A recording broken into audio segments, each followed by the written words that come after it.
Welcome, everyone. We're going to give everybody a few more minutes to join the webinar, and then we'll get started.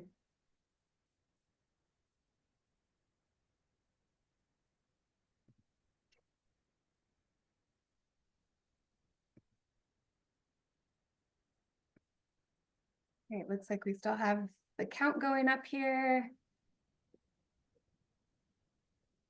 Happy Thanksgiving week, everybody. I think we're going to have lower numbers this week since hopefully a lot of people are on vacation.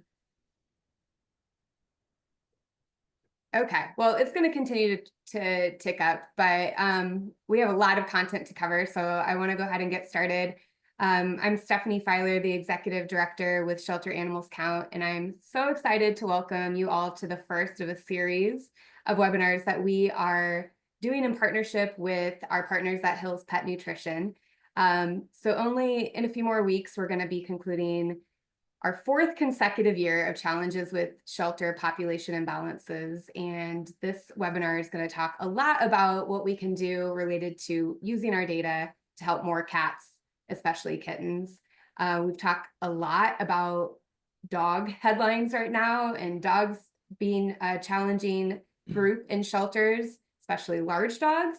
But in many areas of the country, cats are as at risk, or even in some cases more at risk than dogs, especially young kittens. So with that, I'm going to kick it over to Courtney with Hills. Thank you, and hello, everyone. As Stephanie mentioned, I'm Courtney from Hills Pet Nutrition, and I have the privilege of looking after both our Food, Shelter, and Love program and our animal welfare work. And that's why today is so exciting for me, because I feel like we have assembled all of my heroes to talk about, I think, all the topics that that Stephanie mentioned are really important, but I can't think of one that needs more data, which we'll talk about, and needs more action than Kitten. And so for us, being able to help support both the data as well as all of the great efforts that are going to be talked about today is something that means a lot to us. And we're just really glad to be here. And thank you to Hannah and to Dr. Levy and to Kristen, and of course to the SAC team, because I know this isn't the first time this topic has been talked about. I hope it's not the last, but I think today is a really important time to really talk about the need and how collectively we can work together to really improve outcomes, for tomorrow and all the years to come. So I'm glad everybody is here, and I hope you're as excited as I am for the conversation. So with that, I will turn it back over to Tori, I believe. Great. Thank you so much, Courtney. I am Tori Fugate, and I am the Director of Communications for Shelter Animals Count. I am in my second month at the organization, and I'm so excited to be here today to present some really interesting data that we are seeing now here at SAC, and really talking about drilling down the data points that we're seeing now for kittens with our kitten level animal data that I'm going to dive into. Maybe. All right, so first of all, I wanted to talk about how we track the data at Shelter Animals Count. So one thing that's really important to note is that we are now able to study animal level data thanks to our API. So if you are a shelter partner and you use software that is Animals First, Animal Shelter Manager, Pet Point, Pet Established, or Shelter Love, you can sign up for our APIs, where that automatically, the data transfer automatically happens out of your software. You don't have to manually enter that intake outcome data every month, which is great, because then you're not having to worry about doing that every month. And it also helps because we're now able to track data down to some more fine-tuned details than we have been in the past. So we're able to see breed, age, intake reasons, outcome reasons. And so the data that we're going to talk about today is because of those APIs that we have. And I will put in the chat a link of how you can get signed up for those if you're using those softwares and you're not. And our data team is always working on, doing more APIs with those softwares as well. And the other thing I wanted to note with our data at SAC is that all live intakes are counted. So even the kittens that are coming in, under 8 weeks, those are all counted in our data that we are releasing, regardless of age. And when we go into the age group, so the next few slides that I'm going to show you are really talking about those age groups that we're seeing. And so when we talk about neonates, those are going to be kittens from 0 to up to 4 weeks. When we talk about weaned kittens, those are going to be the transitional kittens from 4 weeks to 8 weeks, where they are transitioning from not being able to eat on their own to eating on their own during that time period. Juvenile kittens are going to be 8 weeks to 5 months of age. Adults are 5 months to up to 7 years. And then senior cats are 7 years of age. When we look at historic data, so we look at the past 3 years plus 2019, so pre-pandemic, when we look at the data overall of our overall cat intake, it is very similar each year. You see these trend lines are doing pretty much the exact same thing every single year. And when we look at our winter months, that's when our intakes go down. And then of course, as we ramp up into the summer months, that's whenever we start to see all of the kittens coming into the shelter. They all sort of dip down a little bit after the first part of the summer, and then we see another little ramp up of those kittens coming in, and then that starts to taper back down. And of course, we understand that kitten season can occur for people regionally. If you have a mild winter, you may see kittens coming year round, but for a lot of us that experience those 4 seasons, we're seeing similar data points as this coming into shelters. Then we go into our age breakdown of cats. So we're now going to look in the last few slides is Q1 and Q2. So the first half of the year in 2022 or 2023 and 2024. So we're looking at a sample here of 132,000 felines that came into shelters. And this is the age breakdown of what is coming into shelters. So 51.3% of all of our intakes are kittens. And then adults are 43.4% and seniors are 5.3%. And these trends have been very similar over the past 2 years. Then we dive into the kitten life stage analysis. So this is a sample of approximately 67,000 intakes for kittens, Q1 and Q2 of 23 and 24. These two graphs, again, are showing very similar patterns. So we are seeing the age distribution of kittens coming in remaining the same year over year. So our neonates that are 4 weeks to 8 weeks make up about 31% of all total kittens that are coming in. And then your transitioning kittens that are weaning are about 36% of all kittens coming in. And then juveniles make up between 31 and 32%. Those are the 8-week-old to 5-month-old kittens. Then we go into cat life stage analysis. So non-live outcomes. These are outcomes of kittens and cats who did not have a live outcome of leaving the shelter. So these are animals that went missing, died in care, or were shelter euthanasias. This is from a data sample of approximately 10,000 felines over the past 2 years and the first half of each year. So we may see that here that of the non-live outcomes that are happening in the shelters, kittens make up, they made up in 2023 57%, but this past year, that number did increase to nearly 60% of non-live outcomes for cats were all kittens. Adults made up 29% in both years, and then our senior cats that were 7 years of age and older was 14% in 2023, and that did go down in 2024. While kittens make up 51% of total intakes for cats, they account to almost 60% of those non-live outcomes.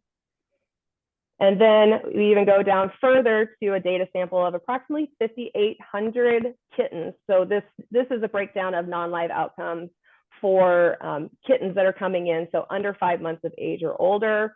We see that neonates make up, in this year, was 41% of those non-live outcomes, with kittens that are 4 to 8 weeks making up around 39%, and then juveniles that are the 8-week to 5-month age period in 2023 were 21%, and that did go down to 19%.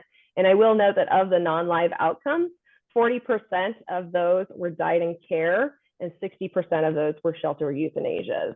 And so this is all really, this is the first time that we've been able to present this data. And again, this is because of our animal level data that we're able to track now through Shelter Animals Count. And it's exciting because this is thanks to you that are watching. This is thanks to your organizations that we're able to collect this data and analyze it and present it to you. And I'm so excited to be having this conversation today with Kristen and then Hannah Shaw and Dr. Julie Levy. I'm going to turn it over to them. If you have any questions, feel free to put those in the Q&A, and we will work to address those at the end. But I will turn it over to Kristen to take away. Thank you so much, Tori. I am Kristen Hassen. I work with Outcomes for Pets Consulting, and I work really closely with SAC and Hills, and get to moderate a conversation I've been waiting for months with two of when I say heroes, I really mean it. Two people that have stood up for cats and kittens over many years now, and whose work has been so influential to so many of us. And I also want to recognize their many people I see in the chat who are experts in your own right. And I see Christy Brooks and Peter Wolf, and I'm sure you all have others that you see that are folks who could as easily as us be up here talking. And we really appreciate you attending and everyone for being here. It's a busy time of year, and we're really grateful for your time. This is such an important topic. We're going to cover today we're going to kind of go backwards and cover some basic ground, because what I've come to realize in the years I've been doing this work is I'm still not sure I understand what the heck is up with kittens. They feel like this very different group of animals in our system. So I first want to introduce Dr. Julie Levy and Hannah Shaw. And maybe could you each just give us the quick snapshot? I'm sure most people know who you are, but in case they don't, can you tell us just a little bit about you? Starting with Julie. I am the director of the shelter medicine program at the vet school at the University of Florida. And my background in kittens is primarily through work with TNR, and even in vet school, starting a program called the Orphan Kitten program, I think, where students still today go around to class with their baskets of kittens and contribute to research. And now as a TNR supporter, I've always had angst about what to do with the kittens that we encounter. I feel really good about returning thriving cats to the environment, but I've always felt like we weren't doing enough for kittens because that's a hard life with a high mortality. So really excited to be on this panel with you all. And Hannah.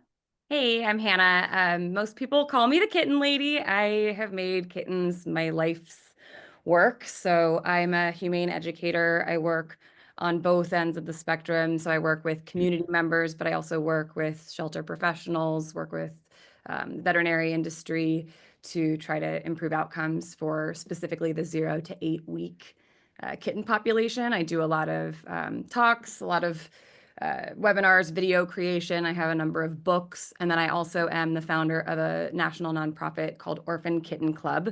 And we have a grant program with about 100 shelter partners throughout the country right now, where we are able to do some really cool, creative, and innovative work with our shelter partners to fund and mentor on innovative programs that target the 0 to 8 week feline population. Thank you both so much for being here. I'm going to start out with a really basic question of what is a kitten? I'm not sure I know where that line is. I love that question. I think that there are what makes kittens really interesting and unique to work with is their development changes so much week to week. And so their needs change. And that means that, in the time that a kitten is in our shelter system, they go through all these stages of developmental changes that mean they need different things from us. I think that's part of what makes them challenging to work with. I am a big fan of the way that the data was proposed to be bucketed a little bit differently, because historically we've sort of bucketed like 0 to 6 months or 0 to 5 months as a kitten. And if you're someone like me, the work that I do has very little to do with a 3-month-old kitten, a 4-month-old kitten. It has everything to do with those like pre-adoption age babies. So I think a kitten, for me, in terms of how we're categorizing this conversation, the kittens that are the highest need for this kind of conversation, I think, is the 0 to 8 week old pre-adoption age kittens who are more community dependent. They're, the solutions to save them look very different than those for post-adoption age animals. And then I think like further bucketing that into the 0 to 4 and 4 to 8 is a really, really good idea. We need to be able to quantify what's coming in and what their outcomes are so that we can understand, how to strategize around that. Dr. Levy? I agree with that. I really like chunking kittens into 1 month blocks, partly because it's sort of easy to figure out which one they are in by their weight, which very conveniently tends to be, 1 month kitten tends to be around a pound, 2 month kitten tends to be around 2 pounds, then 3 pounds for a 3 month. So even for staff and volunteers who are not good at looking at teeth and things to figure out how old cats are, you can ballpark them pretty easily. And then from there go on to figuring out what their needs are, which are quite different. They're so dependent in those early ages, and even that transitional age of 4 to 8 weeks can, some kittens are going to be ahead and robust, and then other ones are still going to be lagging behind or maybe quite malnourished and lagging. And then, when does it end? When do they end being a kitten? I think it might be, well, you could say sexual maturity, but they're still growing at 4.5, 5 months old when they're coming into heat. So their adulthood and kittenhood actually overlaps as well. So this gets into, I think, some of the questions. I'm going to ask questions that I think I'm not sure about the answer, because in running shelters in different communities, there's so many different community norms. Some places will say that a kitten can be TNR to SNR at 12 weeks. Some will do it by pounds. But for the purposes of like being able to kind of independently live, is there an age for that, or is it kind of more dependent on the animal? It's the individual animal. Well, I think in the wild, there's good evidence that 50% to 75% of kittens that are born in the wild will not survive to adulthood. And when we get in kittens to our shelter or our diversion programs in that weaning age of like 8 to 12 weeks, a lot of them are not thriving. They're very thin. They may have infections. They may have ruptured eyes. They're just not big enough to find their own food yet and their resources. And so if they have lost a source of food, being their mother or someone that's feeding them, they're still very, very vulnerable. So I guess a shelter, when I think about animal shelters and the ones that I've led and the ones that I've helped, they are generally staffed and funded to provide basic care for animals that are relatively medically stable. And I think it's why with kittens, so often you go into a shelter and they just have a policy to euthanize any kitten under 4 weeks. What is a shelter to do? Like a shelter that is really staffed and funded to provide basic care for stable animals, how ideally, and I want both of you to answer this, how ideally would they be handling young kittens? Sure. So I mean, the truth is, I think that we had kind of this trend for a while of shelters being like, we're going to do kitten nurseries. We're going to centralize all the kittens in one place and then spend an enormous amount of resources to like staff those 24 hours and all the liability and challenges involved in that. I think we learned some important lessons from that, which is that centralizing immune compromised babies who are difficult to care for in one place is maybe not the best strategy. Community oriented solutions like diversion and foster programs really are, like, in my perspective, the correct approach to kittens. But it doesn't mean that we can't have some on-site care happening. I see a lot of shelters that are kind of like further along in their kitten care journey doing kind of a hybrid model now, which I really love. We want to have a space that is appropriate for kittens when they come in. Obviously we're trying to hopefully not have them come in, but if they are to come into our care, I think having an appropriate space looks like, having an area where they are able to be protected from like fomites and disease in the environment, because we know that they are more susceptible to that. And then having a track for them to get as quickly as possible into foster. I think foster is like the central, it's the centerpiece of kitten life saving. And I think sometimes we focus so much on like, how are we going to recruit fosters? We don't have enough foster parents. I have a couple things to say about that. One is we can't recruit and empower a community if we can't even tell them what the nature of the need is, which is why we need this data and we need to be honest about what's happening. But the other piece, oh gosh, I'm sorry, I have so much to say about this, but You know, the other piece is really retention, like giving people a good experience when they foster, and so that they continue to foster, which is a whole And our, conversation. so Julie, I mean, we've talked a little bit about this with kittens that in the old days, we would just say like, put them back and, you know, bring them back in when they're adoption age. Like, what do you think should be happening? Like, what should shelters be doing when it comes to kittens? Yeah, it's rough because they come in a waterfall, right? And like suddenly in the spring, and very quickly we can become overwhelmed if we haven't pre-planned the capacity that we need to help the number of kittens that come all at once rather than spread out throughout the year like puppies do. And so for a while, I would say there was a theme that I helped spread that I regret now, which was sort of wait till 8 or don't kidnap the kittens. And that certainly was easier. Like tell people to leave them there, check in on them, make sure they're doing okay, figure out if mom is still there. But when we look at the data that suggests like most of those kittens are not going to survive till adulthood.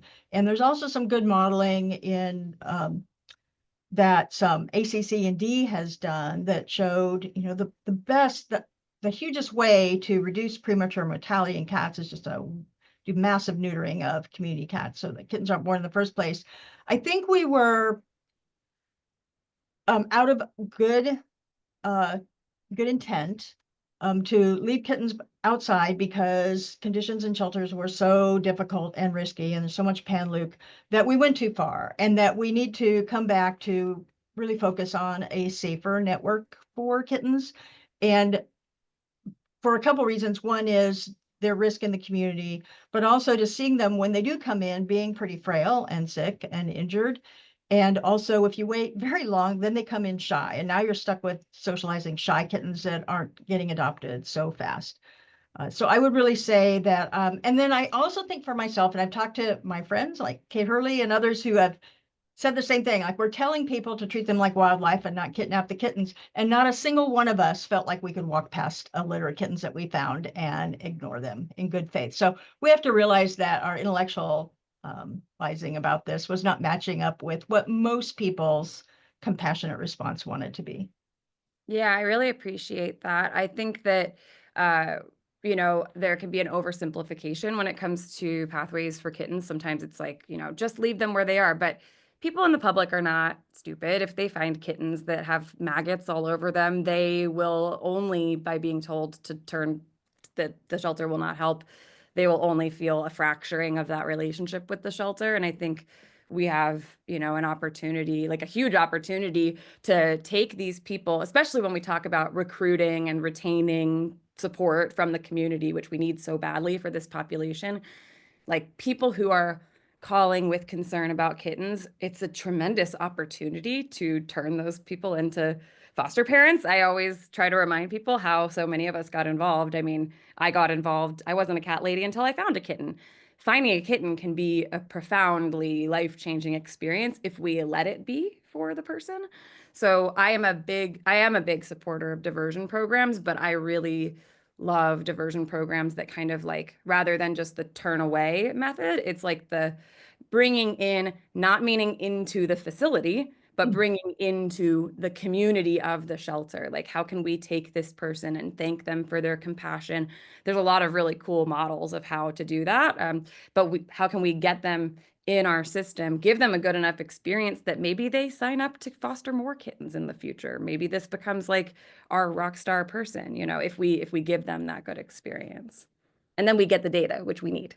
Because so many kittens, we don't even when we have the data, it's like so many kittens don't even make it into that data set to be able to show. So we have to account for that when we're looking at intakes, that a lot of kittens don't ever make it to reflect in the intake data. So, you know, I work with a number of big shelters that they're bringing in kittens, and it's sort of an all or nothing. Like, either we bring them all in and they sit until they get sick and then they're euthanized, or they just don't get the care they need and they die. Or they ask the public just to hold them. Like, it's easy enough for a shelter to make that change to say, can you hold this kitten until it's 8 weeks and we'll give you supplies.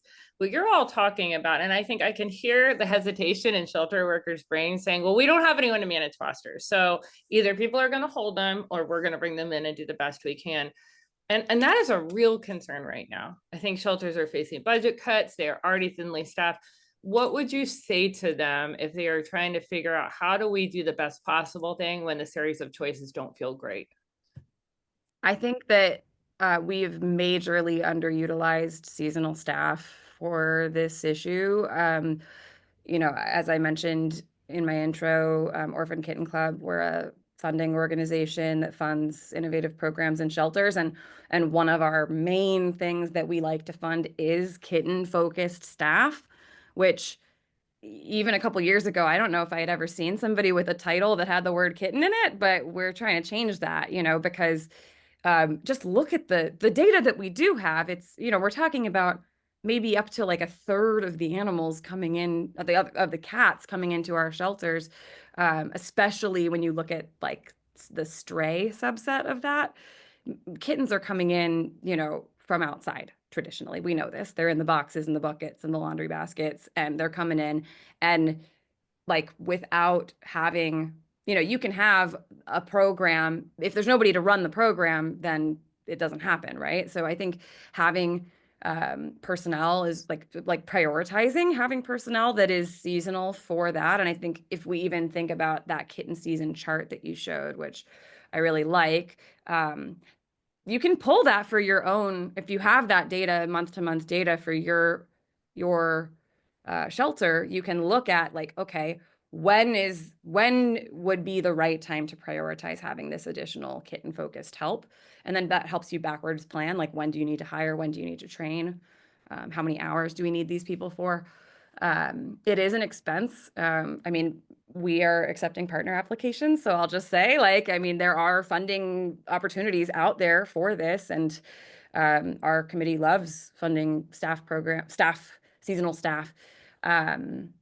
But I think also just, yeah, like prioritizing where we need to, this is why we need the data to help us prioritize where our funding should go. People power is everything, I think. Dr. Levy, do you have anything you want to add to that? I do. I'd like to mention a program that was developed in our local TNR program that I'm really proud of. And it is a TNR program locally. It's free to the whole community. We did 8,000 surgeries last year. But all along, we felt like we were doing really good for these adult cats. But we are either TNRing kittens and feeling uncomfortable about it, or we are not letting them in at all. And feeling like we neglected that group. And so our TNR program developed a side program for kittens called what they call kitten shelter diversion. And this is a real partnership with kitten finders. So when someone calls the shelter or catnip directly, they, of course, want to give off the kittens that they found and hope that they have good luck, but there's not enough capacity for that. And so what is offered to them is if they will keep the kittens and raise them for a few weeks to adulthood or to weaning age and get neutered, then the catnip program will provide all of the medical care that they need. And that's significant because a lot of these kittens are sick when they're found or they're injured. And then they need to get healthy enough to be spayed or neutered, and they get their vaccines and all of that. And then the deal includes the fact that the finder is going to find homes for the kittens. And some people push back on that initially because really it's easier to hand them off to someone else. But when it's the only option available for good outcome, they are remarkably happy to do so. And they get lots of support. We have Facebook groups that network these cats, and sometimes the Humane Society will take them in. And so everybody is given all of the support they need to pull this out. And we have just expanded our network of cat saving people to all of the people in the community who all they wanted to do was like find these kittens and drop them off somewhere. Now they are recruited. And as Hannah said, you know, some of them turn into regular volunteers. Some are just like one and done. This kitten's enough. But everybody's got, you know, if they're not saturated in animal welfare at all, like our normal volunteers are, they're just like they have friends out there who aren't overloaded with cats yet. And so they can find 4 kittens a home. So we last year they did that for 1,200 kittens in our community. And That's just remarkable decompression, number of cats that did not go to our animal shelter. So our animal shelter now has capacity for the cats that really need help and need a new home. They're not overloaded year round with cats coming in, community cats and kittens.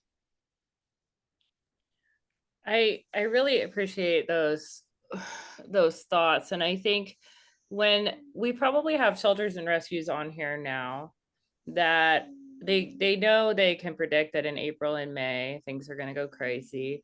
What should they, if let's say they take in 3,000 kittens a year and the bulk of those are in April to October, what do they need to be doing now? And I would say also in January and February, what do they need to be doing to plan for what is going to inevitably come every year? I think every organization has different challenges and opportunities. I think certainly right now is a good time to look at your month-to-month data for this year and see like when is this going to hit us next year? Do we have budget to bring on a seasonal person? We have a couple different types of seasonal positions that I can recommend. I mean, having a kitten-focused foster assistant can be really helpful. Another really cool model is having like on-call PRN support that is there for the kittens who are like end of day kittens not placed during the day. There are daycare programs that I think are really, really effective that you can hire for. You could also consider trying to do some like volunteer hiring, some volunteer onboarding for those things. But now is a good time to kind of reflect on like what were the missing pieces there. Also a great time to be sterilizing community cats so that we have fewer kittens coming in next year. I think like one data set that I am a big fan of looking at is of all the intakes, both both the age group, but also where they came from. And if you look at it, I mean, I put it in every talk that I do. I show that like, I always put all the data set on the screen and I say, what's the biggest number? I have it with me, I think. For last year, the biggest number from SAC on that screen would have been 445,899, which represents stray youth. So I'm like, so even if we're just saying like, what's the biggest, like lowest hanging fruit we can go for? It's kittens from outside, right? So how do we prevent kittens from outside? We spay cats who are outside, right? So I would say like, right, like if you're seeing those kinds of figures in your shelter, now's a good time to make sure that you are working on that, not just spay neuter for the public, which we know is important, but you know, when you look at the relinquished by owner for kittens versus the stray at large, it's like it's a sliver of where our impact can be. What else? I mean, you could start planning for a kitten shower. I would say do a kitten shower in February. Great time to start. I mean, depends on where you are in the country, but great time to start getting in those supplies. Fortunately, kittens are very motivating for the public. They're cute. People want to buy cute baby blankets. Like, do not spend your budget on things that people will buy for you. Kitten supplies are one of the easiest things to get the public to buy you. So start coming up with your communication strategy. How are you going to do that? Get your kitten shower planned. Plan to recruit people from that. You could also start looking into software that you might want to bring on board for next year. So a couple cool things. I know I was just in Jacksonville a couple weeks ago, and they had I don't remember the name of it, but they had a really cool texting service that they use for their bottle babies that come in. I think it was called Remind, or maybe if somebody from Jacksonville is in here, put it in the chat. I just put out a video about that. But also you might, yes, they do have really cool everything. But you also might look at like teletriage, like we are piloting right now a telehealth service with a couple organizations to see if that is helping them to triage their fosters better for their fosters so that when kittens have medical needs, they're prioritizing care for those who truly need to come in, but fosters still feel supported, which will help with retention. Gosh, there's so much that they should be doing right now. Plan your trainings. you know, you can bring me out. I do professional trainings for staff and also for the community. A lot of stuff to be done. Hannah, I want to just mention that you worked with Riverside, which is a shelter that Dr. Levy and I both have worked with as well. And their euthanasia of cats was among the highest in the country. It was almost all kittens. And you went and worked with them this year. They started this sort of temporary kitten holding nursery thing where it's just a safe place for them while they wait for foster. And they have reduced euthanasia by more than 4,000 cats and kittens. The majority of those are kittens, and that's so much thanks to your work. So I would second that. Have Hannah come out and do some training. Oh, thanks. Okay, Dr. Levy, I'm like, as people think about preparing, I think that this issue, I'm gonna like bring it back to this. I have no money, no resources, no time, and if I bring the kittens in, they're dying. Really, practically, like what this strain on shelters right now feels pretty unprecedented to me. I think partly it's how much we're asking shelters to do in the community and in the shelter, but what would you say to that shelter that's having to make some choices around who stays in the community, who goes to foster care, who comes in? Like, I know you've worked on this with the Kitten Pathways model. Can you talk a little bit about that? Yeah, so that's a tough question for sure. There's no easy answer in case anyone was holding their breath looking for the magic. Um, Shelters really are being pulled in every direction. You know, we got the big dog problem over here, and then we got kittens dying at really high numbers over here. And so I think we do have to really tailor the responses and to the different needs. We can't treat them as one size fits all. We know that kittens are among the most vulnerable for losing their lives or suffering a lot right away. Like as soon as you know about kittens, they're immediately at risk, whereas some other populations in the shelter can probably be deferred until there's a little bit more space and time for them. I do really seek to keep kittens out of shelters for the most part, at least here in the South. You know, we've just endless panleuk outbreaks that are wiping out kittens, and it's generally not a safe place to be if they're crowded. So building up those kitten foster networks and dispersing the kittens for the most part is a much safer way to manage them. I can't reiterate enough what Hannah said about doing TNR. Like the reason we have kittens outside is because there's mama cats who are not TNR'd yet. And so if we expect to make any kind of dent and not just be on the same hamster wheel year after year after year, we've got to find a way to upscale our TNR programs. And then this comes back to the veterinary care shortage, which it sounds really great to do more TNR if you don't have a surgeon. Like you can't really get it done. But that means that of the limited surgery capacity that a community has, whether it's the shelter or nonprofits or the local practices, is to really point those towards the animals most at risk. And so female community cats would be high on my list. For dogs, it would be female dogs that are likely to reproduce, and when they do reproduce, to have offspring that are a problem for shelters. So big dogs these days, the bully breeds these days, like any, in some places it's huskies and shepherds, whatever it is in your community that's clogging up your shelter, focus on them when you don't have enough to go around. And then a really controversial thing that I will bring up, because it is related, is what do you do with your adoption age kittens if you have a backlog of spay neuter? Do you keep them in your possession until that magical spay neuter place opens up when they're 6 months old, or do you adopt them out with the flawed option of a neuter contract or some sort of follow-up later? And my opinion would be to get them out into a home with an agreement, education, to get them neutered when you can. But by clogging up that flow through for rescues, you are kind of creating death for other kittens at the other end, whether it's your crowded shelter or community kittens that can't come in. And I know we have preached, and I love that everybody has adopted neuter before adoption, because it used to be controversial. Now it's biblical. But we also need to say what's more important for life-saving, and more important for life-saving is saving those kittens that are most at risk for bad outcomes now. And I really am working hard to train lots of vet students to like correct this problem of a veterinary shortage, but it is very real. And when it comes to making hard choices, one of them is going to be how you use the vet resources that you have.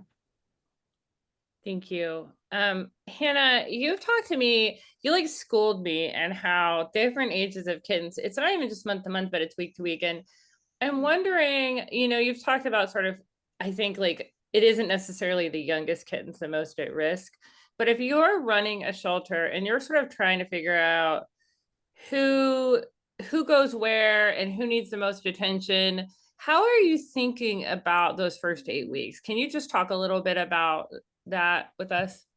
Yeah, I just shared a poster in the chat that I created that kind of puts like it into buckets that work for my brain, which is like the dependent kittens and then the quote unquote independent. They're not really independent, but kittens under 5 weeks of age. I don't like just saying if they're under 5 weeks old, leave them outside because it's dependent on all these different factors. So I have something I call the CASA method. It's like, what is their condition, their age, the situation they're in, and the ability of the finder. And then we assess those 4 things and then decide what their pathway is going to be.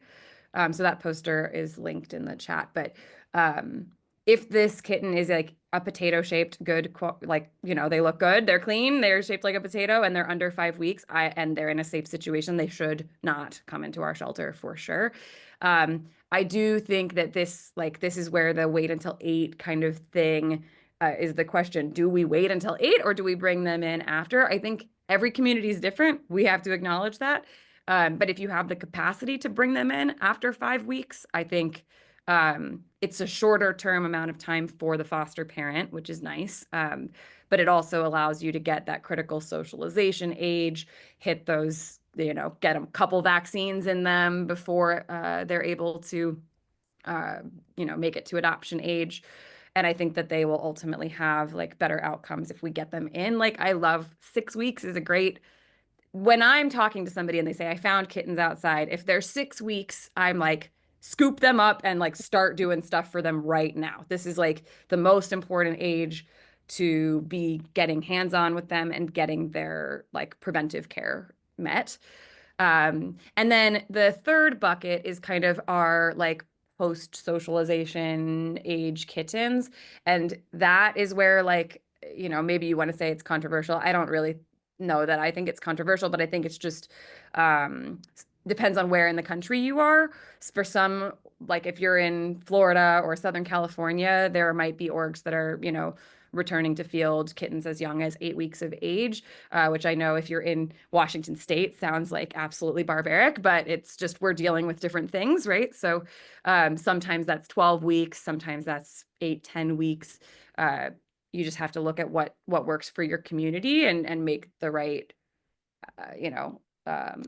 figure out the right outcomes for that. Now, for kittens who are in that 5 to 8 week range, even if you don't have foster placement for them, you can do like a kitten ward at your shelter.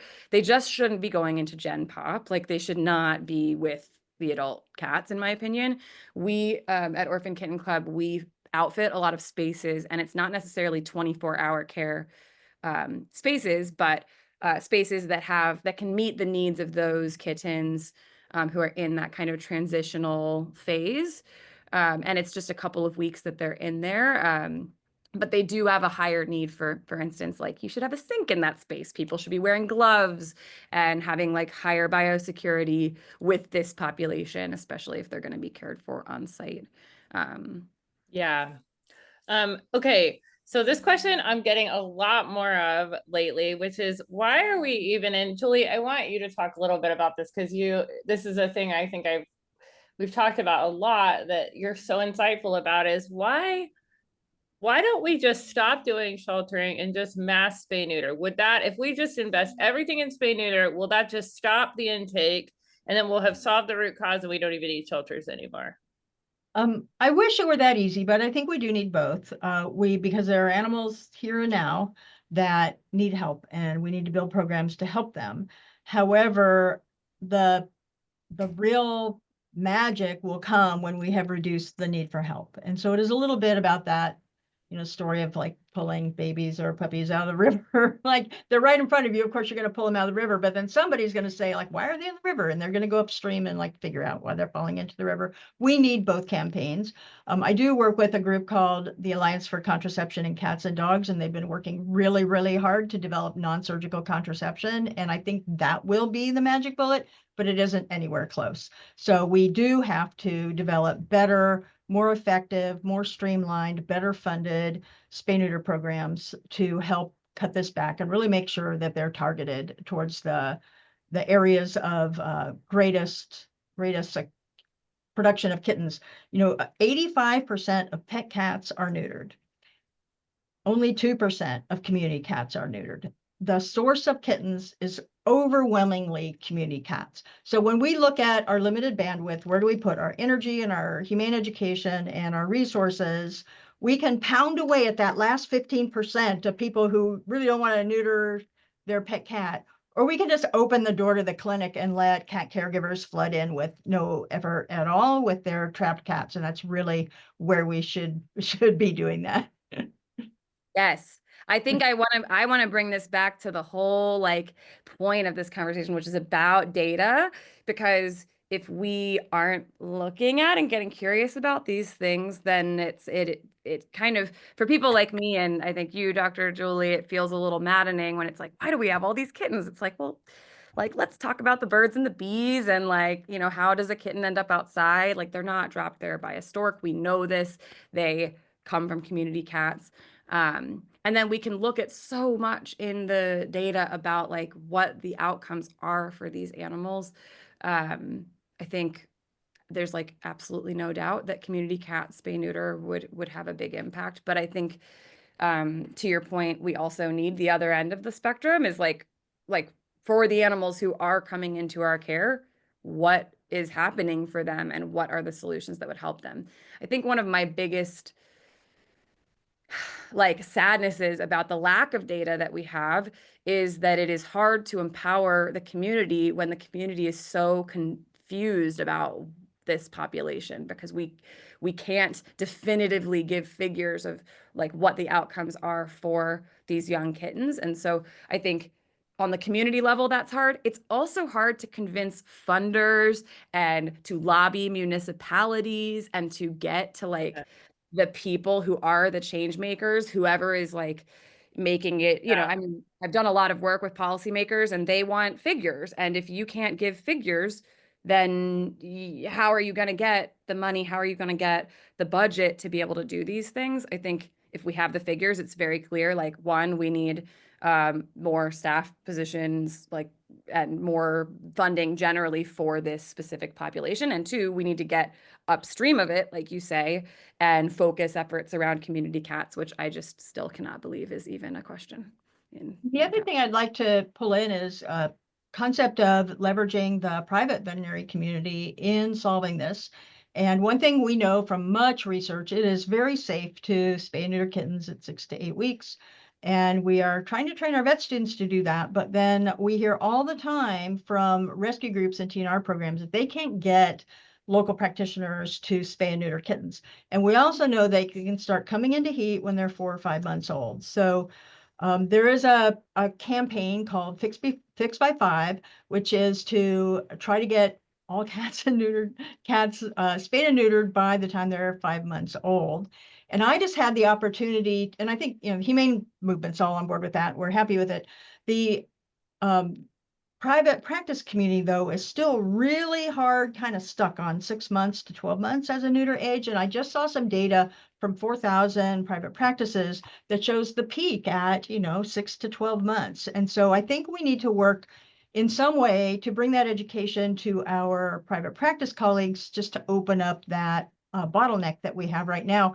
Because with a lot of the nonprofits scaling down their spay neuter capacity, we really need the for-profits to scale up to catch it. And then once they do it, you learn that it's so much easier to spay a kitten than an adult cat. So you get addicted to it, but you do need that experience and encouragement and training from the start.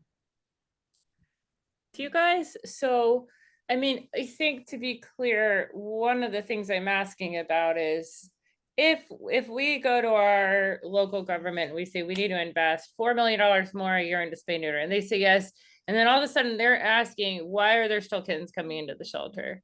Why can't we expect that just to tank? And I mean, I've just seen time and time again in communities where they do invest a lot of money in spay neuter, TNR, community cats, and yet cats are still coming in. Why? What do we need to explain more effectively to leaders about why that's true? I think that, well, first of all, I think we have really limited data about this. I wish we had better data.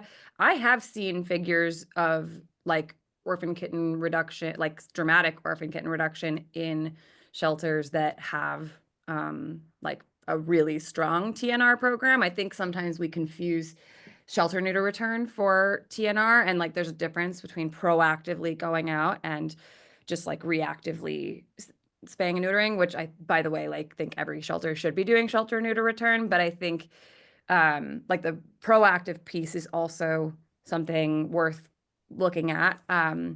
So I don't know. I mean, that's a good question. It's something I wish that we did have really strong data on. I don't know that we do. I think the data that we have is very clear that we're just not scaling our contraception to the level that it needs to outpace the reproductive capacity for cats, which are so good at reproducing. And in the parts of the country that have mild winters, it's very different in the north, where a harsh winter can really help control the number of cats. They survive year round here. And so in some research that, like in Israel, where they controlled community cats on a whole city level, the amount and intensity of neutering that they did consistently in every neighborhood was immense, and it's not something that's typically done here. Also, it takes a long time, right? It's not an overnight process, because the cats live a long time after they're neutered and they're put back. But when you have a good proactive TNR program and kitten shelter diversion program in a community, word gets out and everybody knows about it. And so I love being on my next door feed, and someone will show a picture of a cat with a cropped ear, like, I found a cat, and then 10 people will pounce on them and saying, that's a community cat, leave it there. Or if they find a kitten, they're like, take it to catnip and join the kitten shelter diversion program. So once that cultural change shifts to calling the shelter and expecting the shelter to solve the problem, and knowing that there's a community-based safety net there, it's just so rewarding to see it in action. It kind of runs itself. And I want to point to what Peter shared in the chat, which is that targeting is critical. I think targeting is something I wanted to mention, that if you don't know about the International Companion Animal Management Conference, it's an online conference. It's extremely affordable. But hearing them talk about approaches to community cat management, it's so much more sophisticated than most of what we have here in the US. Really specific data tracking metrics that we can borrow from. I think that that's a really good point. Julie, do you want to add anything to that, or Hannah? Yeah, targeting is huge, and targeting can look like a lot of different things. So targeting might be like selecting just female animals, or it might be a location that's particularly problematic. Trailer parks are one that we have here in the South, where there's just a lot of cats and lots of nuisance. And so, or it might be taking one area, neutering it intensively, and then working out from that, trying to create a bigger space. But then also, like in our community, we don't target very much. And what that allows is that someone who has a pregnant cat that shows up in their backyard, and they don't want to have a colony, they can get it spayed for free from our program. And they're doing all the work, and we're not paying very much to get that animal done. You guys, I just realized what time it was, and I promised I wasn't going to run out of time, and I'm about to. I got to ask you one more question. Well, really two more. One is, Hannah, you wrote, I'm going to ask each of you one question I really want to get to. Hannah, you wrote a really beautiful book called Cats of the World, and you've now traveled literally around the world. What have you learned about kittens in particular that you wish we all knew from your experiences traveling around the world? Well, this is one thing that I was going to share, is that, in a lot of other parts of the world, there is much more like profound community level TNR happening, and you don't see orphan kittens in the way that you do in the US. In fact, when I travel and work with activists and rescue people and shelter people, they're all kind of like, how have you been able to make an entire career out of just like helping shelters with the orphaned kittens? Like, because, you know, for instance, like open intake shelters in England, they might get like 1 or 2 orphaned kittens a year. And I'm like, what? Like, how is that possible? But it's due to the types of programs that they have that are like way more community focused, and also a lot of the education pieces. So I think what I would say is like that we actually are pretty singular in the world with the issues that we face with kittens. And I think that if anything, that should inspire people to get really curious about like, does it have to be this way? Because I think the answer is no, it does not have to be this way. But we, you know, have like things like programs are habit forming. We kind of just like keep sort of doing the same things. And so assessing different ways of managing both like the animals who are coming to us and the prevention piece, I think it would behoove us. Okay, Julie, this is one, I hope you don't kill me for asking this. It's a, like, I think it's a question you're probably not expecting, but if you were in charge of all this, if they had like a czar of cat and kitten welfare, it would probably be you. What would you be like directing? Like, what big thing would you want to see different that you think would have the greatest impact? I would say I would like to build community collaborations that work well together. So there's the shelter, there's the rescue groups, the TNR groups, the access to care groups, and that they are working together and sharing their holistic data together and figuring out how they can all upscale their programs to collectively meet the need. What I see so much now is little tiny rescue programs criticizing a gigantic shelter because, you know, it's not going well, but they're not willing to look at how they can be a bigger help, or veterinary care that isn't available to the people that need it and want it. So these community collaborations that collectively share data, whether it's community services, volunteer, cat intake, and outcome, I don't know how it's possible to solve a community problem without having that. So I would make that mandatory somehow and make people want to do it. Okay, boss. I think we're gonna help you make that happen. Thank you both so much. I think we could talk for another hour. Hopefully we'll get to soon. Thanks to Hill so much. And I'll turn it right back over to Shelter Animals Count. Tori. Yes, this has been amazing. Thank you so much to everybody here for having this amazing conversation today. Hannah, very quickly, how do you become a partner with Orphan Kitten Club? Sure. So if you go to orphankittenclub.org/mightycat, we have an application there for shelters and rescues. It is like, you know, an extensive thing that you got to fill out, and we do ask for your data. So hopefully you guys have that. Amazing. And then we will be sharing a recap of this webinar. We'll be sending it out to attendees along with the slides and resources that were mentioned in this webinar. And there were so many great questions that were asked. It was amazing as the questions were coming in that you all addressed them like as we were going, which was so great. And then we shared our data from Q1 and Q2 just to show, you know, 2024 data and compare that to the same period as last year. We'll be able to do a full synopsis of the comparative 2 years of data once we have 2024 data all in. I did put a link in the chat to our next webinar that will be on December 4th at 2 p.m. Eastern on big dogs and behavior data.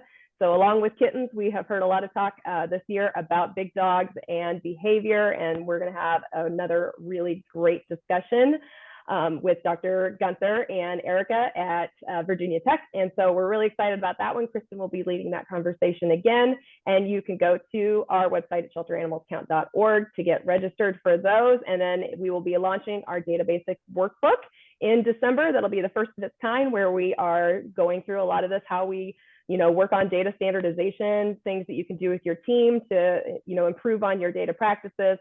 All of that will be released in December. And thank you all so much for being here the week of Thanksgiving. Really appreciate your time. Thank you, Kristen. Thank you, Dr. Levy. Thank you, Hannah and Stephanie and Courtney, for all your time. Thank you all for coming. Have a great day. Thank you. Have a restful week, everyone. Really, take a rest.